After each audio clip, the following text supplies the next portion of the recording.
नमस्कार, आप देख रहे हैं 4 पीएम। 4 पीएम मैं रोज आपको याद दिला दूं इसलिए बोल रहा हूं क्योंकि हमारा नेशनल चैनल बंद है। 13 तारीख को सुप्रीम कोर्ट में सुनवाई है। तब तक आप ये खबरें जो मैं बोल रहा हूं भारत पे 4 पीएम यूपी पर देख रहे हैं और विदेशों में 4 पीएम नेशनल पर देख रहे हैं। आज का दिन गर्व का है, सम्मान का है, मान का है। भारत की सेना ने वो करके दिखाया जो सब सोचते हैं कि ये सिर्फ भारत कर सकता है। पाकिस्तान में बैठे चंद आतंकियों ने सोच लिया था कि वो भारत में घुसेंगे, भोले भाले लोगों को मारेंगे और कहेंगे कि जाके मोदी को बता देना, धर्म का नाम लेंगे जिससे भारत में हिंदू मुसलमान का फसाद खड़ा हो जाए। लेकिन पाकिस्तान को अब समझ में आया होगा ये भारत है जो घुस के मारेगा और दिमाग ठीक कर देगा।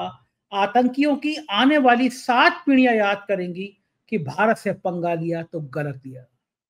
जिस समय देश में एक महिला कर्नल सोफिया बता रही थी कि किस तरह हमला किया गया, वो दृश्य देख के उन आतंकियों के आंखों में आंसू आ गए होंगे कि जो सोच रहे थे कि भारत में धर्म के नाम पर फसाद हो जाएगा। पाकिस्तान ने बहुत फेक न्यूज फैक्ट्री बनाई थी। भारतीय सेना की फोटो लगा लगा के, सेना के अफसर को चित्र लगा लगा के फर्जी आईडी बनाई थी कि दुष्प्रचार किया जा सके। लेकिन जुबैर को सैल्यूट करना पड़ेगा कि जुबैर बैठे सारी रात वो चेक करते रहे और जुबैर ने बताया कि ये झूठ है, ये झूठ है, ये झूठ है। एक फौजी की तरह जुबैर ने काम किया, उनको भी सलाम। पूरा देश खड़ा हो गया, सारी पॉलिटिकल पार्टी खड़ी हो गई और भारत ने वो करके दिखाया जो भारत को करना चाहिए। आतंकियों को समझ आ गया होगा कि भारत से पंगा लिया तो ठीक नहीं। आने वाले दिनों में क्या और हमले होंगे, क्या भारत कड़ा जवाब देगा? अभय दुबे जी के साथ रोज शो करता हूं, मैंने ये तमाम सवाल पूछे। चलते हैं अभय दुबे जी से, इस सारे मुद्दों पे बात करेंगे। उससे पहले रिक्वेस्ट है कि 4 पीएम यूपी को सब्सक्राइब करिए, अपने दोस्तों से कहिए कि इस चैनल को भी इतना सब्सक्राइब करें कि ये 4 पीएम नेशनल की तरह हो जाए, इसको बंद किया गया। चलते हैं अभय दुबे जी के पास। 4 पीएम न्यूज नेटवर्क में स्वागत है अभय दुबे जी। भारत की सेना ने वो कर दिखाया जो दुनिया समझती थी कि भारतीय सेना कर सकती है।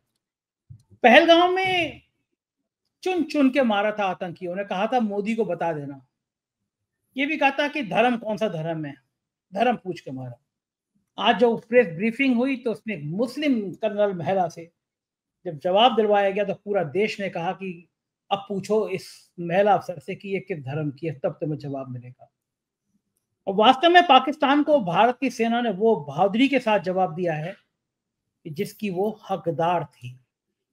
ये हमेशा इस तरह आतंकी घटना करना, छुपा के करना, ये जरूरी था। आधी रात को जो भारत की सेना ने जौहर दिखाया उसके लिए दिल से उसको सैल्यूट करना बनता है। दुखद बात यह है कि 15 लोगों की मौत की खबरें आ रही हैं। आज तक जैसे चैनल ने दिखाया है कि पाकिस्तान ने निर्दोषों पे जो गोलीबारी करी है उसमें भारत के भी 15 लोगों की मौत हो गई। लेकिन यह भी बताया जा रहा है कि भारत के सेना ने जो जौहर दिखाया उसमें 100 से ज्यादा आतंकी मारे जा चुके हैं। वो आतंकी मसूद अजहर जो खुलेआम चुनौती देता था कि हम खून की नदियां बहा देंगे, आज फपक फपक के रो रहा था कि मेरे परिवार के 10 लोग मारे गए। आतंक जब आदमी बोता है तो उसकी जिंदगी में फिर आतंक ही वापस आता है। जब किसी बेगुनाह को आप हत्या करोगे तो ये तय बात है आपके और आपके परिवार का इतिहास ऐसे ही अंत में लिखा जाएगा। ओसामा बिन लादेन उदाहरण है, अमेरिका ने पाकिस्तान में घुस के मारा था और अब भारत भी उसी लाइन पे चलता हुआ आतंकियों को घुस के मारा है। अबे जी चूक कहां कर गए आतंकी? क्या उनको लग रहा था कि भारत जवाब नहीं दे पाएगा? भारत की सेना के पास इतनी हिम्मत नहीं है? कहां वो चूक कर गए और उन्हें अंदाजा नहीं था। बड़ी सफाई के साथ इधर मॉक ड्रिल हो रही है, उधर उसके बाद कहा उसके बाद हम लोग अभ्यास करेंगे। बड़ा बढ़िया तरीके से गच्चा दिया। वो लोग मॉक ड्रिल के चक्कर में रहे और भारत ने आक्रमण कर दिया। ये आतंकी गच्चा कहां खा गए? उन्हें लग रहा था कि क्या भारत कमजोर स्थिति में आंक नहीं पाए भारत को? कहां कहां चुके हो? संजय जी, मैंने अपने आपको ध्यान होगा कि मैंने अभी 1-2 दिन पहले ही आपके साथ जो विश्लेषण किया था, उसमें मैंने कहा था कि जो पाकिस्तान की सेना है, पाकिस्तान की सेना अपनी देश की जनता के बीच में लोकप्रिय नहीं रह गई है। एक जमाना था जब पाकिस्तान की सेना जनता के बीच में भी लोकप्रिय होती थी। जनता उसको अपना उद्धारक मानती थी। जनता मानती थी कि जो भ्रष्ट राजनेता हैं उनकी बजाय सेना कोई जनरल अगर देश की बागडोर संभाल ले तो बेहतर होगा। लेकिन जब से इमरान खान का उदय हुआ है वहां पर, तब से धीरे धीरे, और सेना ने जो भूमिका निभाई है उससे सेना वहां लोकप्रिय नहीं रह गई है। इमरान खान इस वक्त जेल में है, और जनरल आसिम मुनीर, जिनको मौलाना मुनीर भी कहा जाता है, वो कोशिश कर रहे थे लगातार कि किसी तरीके से सेना के जनता के साथ संबंध अच्छे हों, लेकिन वो अच्छे नहीं हो पा रहे थे। मेरा मानना यह है, और कई विश्लेषकों ने मेरी इस बात की तस्दीक भी की है, कि सेना ने ये जो घटना पहलगाम की बैसरण घाटी में कराई थी, इसके पीछे उनका इरादा ये था कि किसी तरीके से भारत के साथ में एक टकराव हो जाए। भारत के साथ अगर एक टकराव होगा और ऐसी भड़कावे की कार्रवाई की जाए ताकि भारत गुस्से में आकर या क्षोभ में आकर पाकिस्तान के ऊपर झपट पड़े और पाकिस्तान के साथ टकराव हो जाए, और जब युद्ध की स्थिति बनेगी तो सारे देश को सेना के पीछे खड़ा हो जाना पड़ेगा। एक बार की जनरल आसिम मुनीर इसमें कामयाब होता हुआ भी दिखाई पड़ा, क्योंकि इमरान खान ने जेल से कहा कि अगर युद्ध होता है तो हम आपके पीछे खड़े हुए, हम आपके साथ। यानी जनरल आसिम मुनीर यही तो चाहता था कि सेना पाकिस्तान का नेतृत्व करते हुए दिखाई पड़े, और जनता की वफादारियां, तमाम राजनीतिक दलों की वफादारियां सेना के साथ हों। युद्ध अगर होगा तो सेना के साथ देने के अलावा और किसी के पास कोई चारा नहीं रहेगा। तो उसे उम्मीद ये थी कि भारत के साथ में एक युद्ध का सीन बने, युद्ध का नजारा बनेगा, और उस नजारे के तहत पाकिस्तान की सेना और भारत की सेना के बीच में छोटे स्केल का, छोटे पैमाने का कोई एक युद्ध होगा। इस प्रकार का इरादा था। पाकिस्तान के जो भी एक्सपर्ट्स भारत के टीवी पे आते थे, और जो पाकिस्तान की जो वहां के उप प्रधानमंत्री और रक्षा मंत्री, इन सब की जो हम लोग प्रेस कॉन्फ्रेंसेस वगैरह सुनते थे, उससे भी लगातार यही आता था कि वो लोग ये प्रतीक्षा कर रहे हैं कि कुछ ऐसा हो कि जैसे कारगिल एक छोटे पैमाने का युद्ध था, उस तरीके से एक छोटे पैमाने का युद्ध हो जाए। इससे पाकिस्तान की सेना में जान पड़ जाती, जो ठंडक दौड़ गई थी पूरी तरीके से, वो दूर हो जाती और गर्मी आती पाकिस्तान के फौजी प्रतिष्ठान के अंदर। पूरा मुझे लगता है डिजाइन पूरी की पूरी ये थी, और उसी डिजाइन के तहत भड़कावे की कार्रवाई की गई। धर्म पूछ के मारा गया, महिलाओं के सामने उनके पतियों के सिर में गोली मारी गई, और काफी बर्बरता का प्रदर्शन किया गया। और जाहिर है कि पूरा देश इस बात से बहुत सख्त नाराज भी हुआ, और बहुत गम और गुस्से की लहर पूरे देश में दौड़ गई। लेकिन भारतीय रणनीतिकारों ने पाकिस्तान की इस चाल में फंसने से इनकार कर दिया। आपको ध्यान होगा, शायद कल या परसों की ही बात है, मैंने अवकाश प्राप्त लेफ्टिनेंट जनरल शंकर दास के एक विश्लेषण का कुछ हिस्सा आपके साथ साझा किया था।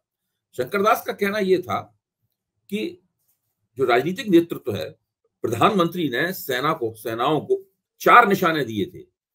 उसमें पहला निशाना था आतंकवादी संगठनों के अड्डे, उनके कैंप, उनके प्रशिक्षण स्थल, आतंकवादी संगठन जैसे कि जैश ए मोहम्मद, जैसे लश्कर तैयबा वगैरह वगैरह, उनके कमांडर यानी उनके सरगना, और तीसरा था आईएसआई, पाकिस्तान की खुफिया एजेंसी, जिसके नेतृत्व में तमाम ये आतंकवादी साजिशें की जाती हैं, और चौथे थे जनरल मुनीर, पाकिस्तान की सेना नहीं, व्यक्ति के तौर पर जनरल मुनीर। ये 4 लक्ष्य भारत की सशस्त्र सेनाओं को राजनीतिक नेतृत्व में दिए थे। जैसा हमें पता है कि भारत में राजनीति फौज के नेतृत्व में नहीं चलती, बल्कि फौज राजनीति के नेतृत्व में चलती है। जब राजनेता फौज से कहते हैं कि आप तारीख, समय और स्थान तय करने के लिए स्वतंत्र हैं, आपको खुली छूट है, तो इसका ये मतलब नहीं होता कि सेना अपनी तरफ से युद्ध का स्तर, युद्ध का पैमाना और उसका लक्ष्य भी तय करेगी। वो राजनीतिक नेतृत्व तय करके बताता है। ये राजनीतिक नेतृत्व ने सोच समझ के ये बताया था कि आपको ये करना है, और मैं ये समझता हूं कि उसका अभी पहला निशाना जो है वो वेधा गया है। मतलब भारत के थल सेना अध्यक्ष की तरफ से जो एक खुफिया सा एक रहस्यपूर्ण जो पोस्ट किया गया है कि अभी पिक्चर बाकी है, इसका मतलब यह है कि अभी बात यहां तक नहीं रुकेगी। अगर बात इसी जगह रुक जाती है कि अभी 9 जगहों पर हमने मिसाइलों से अटैक कर दिया है, मिसाइलों से हमला कर दिया है, और जैश ए मोहम्मद के कमांडर के, जैश ए मोहम्मद के सरगना के परिवार वाले मारे गए हैं, और कुछ आतंकवादी भी मारे गए हैं, उनके कुछ ट्रेनिंग कैंप तबाह हो गए हैं। अगर बात यहीं पे आगे रुक जाएगी, तब फिर राजनीतिक नेतृत्व द्वारा दिए गए लक्ष्य पूरे नहीं हो पाएंगे। अभी 3 लक्ष्यों के खिलाफ कार्रवाई होनी बाकी है। वो कार्रवाई कैसे होगी, ये भी सेना तय करेगी और उसका समय तय करेगा। तो अभी पाकिस्तान के खिलाफ कार्रवाई समाप्त नहीं हुई है। पाकिस्तान के खिलाफ कार्रवाई का पहला कदम उठाया गया है। मैं ये मानता हूं कि अभी भारत पाकिस्तान के खिलाफ और भी कार्रवाइयां करेगा, और जनरल मुनीर का ये जो इरादा था कि भारत और पाकिस्तान के अंदर ऐसी झपट हो जाए जिससे पाकिस्तान के फौजी प्रतिष्ठान में गर्मी आ जाए, ये इरादा अब कामयाब नहीं होगा। अब उनको लगातार रिसीविंग एंड पर रहना पड़ेगा, यानी उनके ऊपर रणनीतिक रूप से सुनियोजित और जबरदस्त किस्म के हमले होंगे, और उनको भारी नुकसान उठाना पड़ेगा, उनकी प्रतिष्ठा की भारी क्षति होगी। देखो ठीक बात है, और इस समय केवल सेना ही नहीं लड़ रही थी, पूरा देश लड़ रहा था, पूरा देश खड़ा हुआ था सेना के साथ। इसलिए ये मनोबल भी बहुत मायने रखते हैं। पाकिस्तान के लोगों ने बहुत सफाई के साथ अपने भारतीय यूनिफॉर्म पहने, कुछ मेजर कुछ कर्नल ऐसी फेक आईडी बनाई और उस पर सेना के खिलाफ दुष्प्रचार करना शुरू किया। लेकिन हमले के कुछ देर बाद जुबेर को सब जानते हैं, फैक्ट चेकर हैं जुबेर ने जिस सफाई के साथ, मुझे लगता है कि जितने सेना के अफसर लड़ रहे होंगे, आज जुबेर ने भी उतना ही मोर्चा संभाला। सैल्यूट करना चाहिए उसको, देश को, शख्स को। जुबेर ने एक एक करके, उधर से पाकिस्तान का कोई फेक ट्वीट आता था और सेकंडों में जुबेर साबित कर देता था ये फर्जी है, ये गलत है। घंटों जुबेर ने मेहनत करी, और वरना पाकिस्तान ने एक सुनिश्चित तरीके से भारतीय यूनिफॉर्म पहने हुए फेक आईडी बनाई थी, ये था कि सोशल मीडिया पे इस तरह की अफवाह फैला। लेकिन जुबेर और उनकी टीम ने गजब का माहौल बनाया। तो बहुत ही अच्छी तैयारी भारत के नागरिकों ने भी करी। नागरिकों ने सेना का पूरा मनोबल बनाया, पूरा देश खड़ा हुआ। कितना अच्छा लगता है ना भेजी, जब देश इस तरह खड़ा होता है। नहीं, ये हम लोगों का कर्तव्य भी है। मेरा कहना है ये हम लोगों का कर्तव्य भी है। देखिए, मैं तो उस पीढ़ी का हूं जब भारत का पाकिस्तान के साथ आज तक का सबसे बड़ा युद्ध हुआ था 1971 का। उस वक्त मैं हाफिज मोहम्मद सिद्दीक इस्लामिया कॉलेज इटावा में पढ़ता था, और जब पाकिस्तान की सेनाओं ने आत्मसमर्पण किया और करीबन 90,000 से ज्यादा सैनिक भारत के युद्धबंदी हो गए, और जनरल जगजीत सिंह अरोड़ा ने पाकिस्तान का आत्मसमर्पण स्वीकार किया, और फिर बांग्लादेश का निर्माण हुआ, एक नए देश का उदय हुआ अंतर्राष्ट्रीय मंच के ऊपर। मुक्त वाहिनी के जाबाज लड़ाकों और भारतीय सेना के संघर्ष का परिणाम था। उस वक्त मुझे याद पड़ता है कि हम लोगों ने, स्कूल की फौरन छुट्टी कर दी गई। हमारे प्रिंसिपल थे अमानुल्लाह खान शेरवानी, उन्होंने सारे छात्रों को, असेंबली ग्राउंड था जहां प्रार्थना होती थी सुबह, वहां पर जमा किया, और उसके बाद उन्होंने सब लोगों को जीत की बधाई दी, और उसके बाद में तुरंत छुट्टी कर दी गई स्कूल की, और सारे के सारे छात्र जो हैं वो सड़कों पर निकल पड़े। याइया भुट्टो हाय हाय के नारे लगाते हुए पूरे शहर में जुलूस निकला। तो हम लोग जो है वो उस पीढ़ी के उस पीढ़ी के लोग हैं। और जो चीन के साथ भारत का युद्ध हुआ था 1962 में, जिसमें भारतीय सेना पूरी तरह तैयार नहीं थी, वो एक ऐतिहासिक तथ्य है, उनको दोहराने की आवश्यकता नहीं, सब लोग जानते हैं। तो उसमें भारत का हाथ थोड़ा चीन के मुकाबले हल्का पड़ गया था। तो उससे भारत की प्रतिष्ठा की जो क्षति हुई थी, उस क्षति की कुछ पूर्ति तो 1965 के युद्ध में हुई, तो लाल बहादुर शास्त्री के नेतृत्व में लड़ा गया, जो एक कामयाब युद्ध था, जो ताशकंद समझौते के साथ समाप्त हुआ। और दूसरी क्षतिपूर्ति जो है इंदिरा गांधी के नेतृत्व में, जो 1971 का युद्ध था, जिसके अंदर पाकिस्तान के 2 टुकड़े हो गए। उसके बाद में जो कारगिल में युद्ध हुआ, कारगिल के युद्ध में अटल बिहारी वाजपेयी के नेतृत्व में भारतीय सेनाएं वहां पे लड़ी, और उन्होंने पाकिस्तान द्वारा खुफिया कार्रवाई, खुफिया युद्ध करके जो जमीन छीनी गई थी चुपचाप, उस जमीन को उन्होंने वापस लिया, और काफी कुर्बानियां भी दी उन्होंने कारगिल। तो ये है पूरा का पूरा इतिहास, और हम सब लोगों ने ये इतिहास देखा है। मेरा मानना यह है कि जो बैसरन घाटी में हुआ, उसके बाद केवल पाकिस्तान को छोटा मोटा थप्पड़ मारकर, थपड़ियाकर भारत को संतोष नहीं करना चाहिए। बात केवल इसीलिए मैं कह रहा हूं कि अभी 3 लक्ष्य बाकी हैं जो कि वेधे जाएंगे, और भारतीय सेनाएं अपने हिसाब से तय करेंगी कि उनको किस तरह वेधे जाना है। जनरल मुनीर को भी सबक सिखाया जाना है। आईएसआई को जबरदस्त एक नॉकआउट पंच रसीद किया जाना जरूरी है। और अभी तो मजहूर जो जैश ए मोहम्मद का सरगना है, जैश ए मोहम्मद के सरगना के परिवार के लोग मारे गए, लेकिन अभी तो हाफिज सईद बाकी है और दूसरे आतंकवादी सरगना बाकी हैं। इन सबको सबक सिखाया जाना जरूरी है। इन सबको जब तक भीषण नुकसान नहीं होगा तब तक भारत सुरक्षित नहीं रहेगा। ये लोग थोड़े थोड़े दिनों के अंतराल के बाद में भारत के खिलाफ इस तरह की कायराना और आतंकी कार्रवाइयां करते रहे। ठीक बात है, बार बार आते हैं, हमला करते हैं, फिर इस तरह के संदेशे देती हैं। और आज पाकिस्तान की सेना का खुलासा देखिए कि उसके चेहरे का सब बेनकाब हो गया। जो आतंकवादी मारे गए थे उनके जनाजे में पाकिस्तान की सेना के अफसर खड़े हुए हैं वहां पे। लेकिन पाकिस्तान की जनता गुस्से में होगी कि सेना ने कहां फंसवा दिया, इन आतंकियों ने कहां फंसवा दिया। भारत का मुकाबला नहीं कर सकते। वो भारत है कि जो घुस के घर के अंदर घुस के आपको मारेगा। जब भी आप अगर भारत में आतंकी कार्रवाई करने की सोचेंगे तो भारत घुसेगा भी और मारेगा भी। तो क्या लगता है पाकिस्तान की जनता में भी उबाल होगा कि भैया तुमने कहां फंसवा दिया, अच्छी खासी जिंदगी वैसी परेशानी भरी चल रही है, तुमने और फंसवा दिया। पाकिस्तान की जनता तो संजय जी, मैं पहले ही कहा, पाकिस्तान की जनता तो फौज से पहले से ही खुश नहीं है। और जब भी कोई हुक्मरान जनता की नाराजगी का सामना करना पड़ता है तभी वो मजहबी संकीर्णताओं की तरफ जाता है। जनरल आसिम मुनीर का वो जो वक्तव्य जो उन्होंने 16 तारीख को दिया था और 22 तारीख को फिर ये कायराना वारदात हुई, जिसमें दो राष्ट्र के सिद्धांत के आधार पर उन्होंने अपना भाषण दिया और काफी जो पाकिस्तानी डायस्पोरा था उसके सामने उन्होंने तालियां बटोरी। वो इस बात का प्रमाण था कि पाकिस्तान की सेना निराशोन्मत्त हो चुकी है। वो जनता के बीच में अपना समर्थन आधार खो चुकी है। और इस भारत के हमले के बाद में सेना के प्रति जनता के मन में संदेह और भी ज्यादा बढ़ जाएंगे। और मैं तो अभी ये मानता हूं कि मेरा आकलन है, आप देखिएगा ये सही भी साबित होगा, अभी पाकिस्तान के ऊपर कम से कम 3 हमले और होंगे।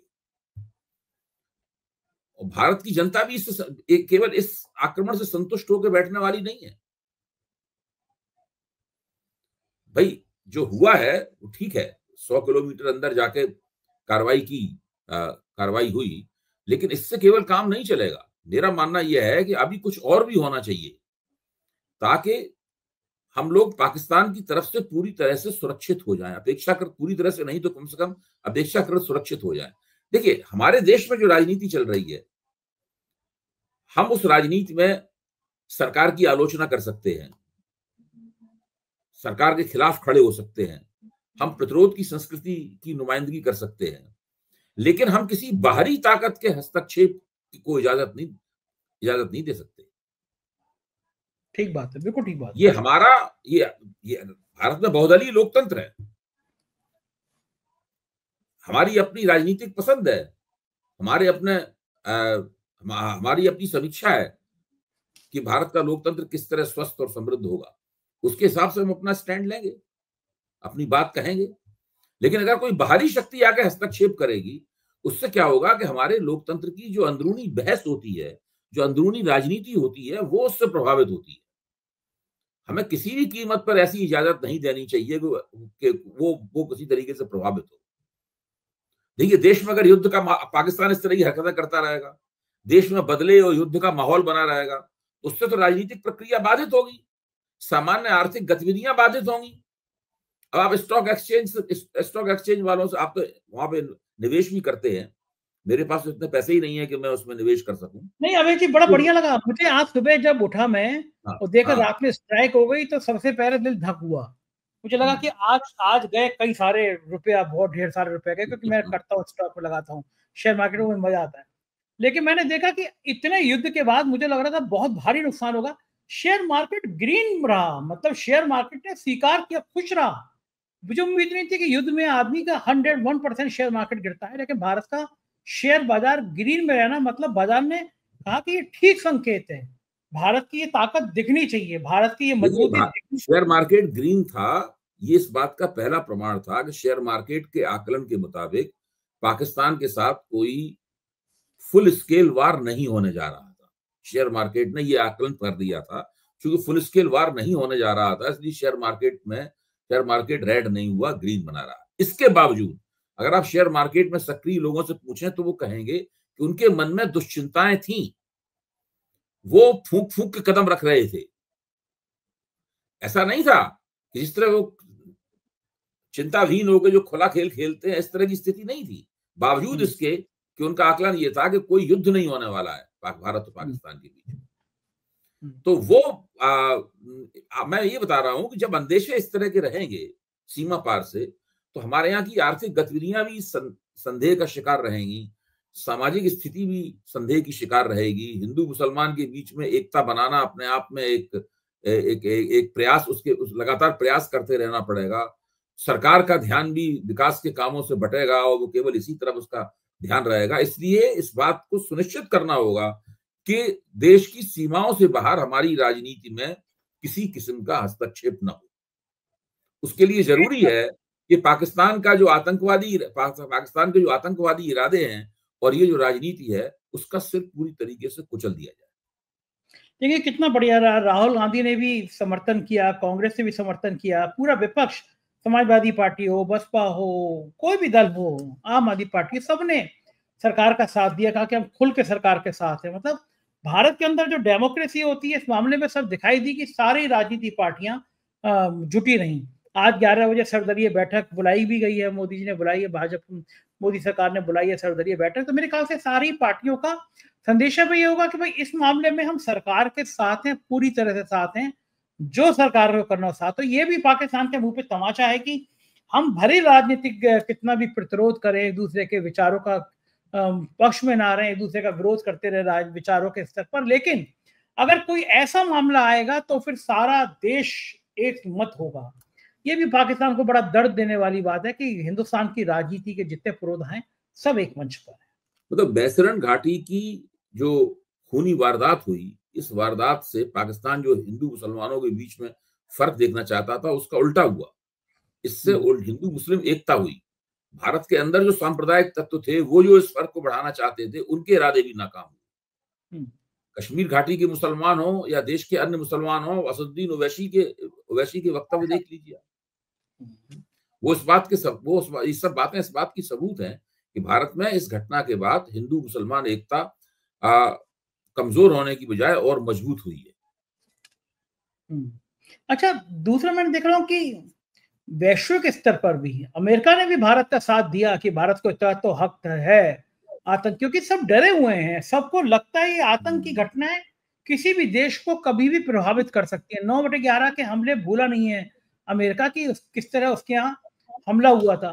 तो सबको डर है कि ये हमले कभी भी हो सकते हैं, तो सब इसको साथ देते हैं।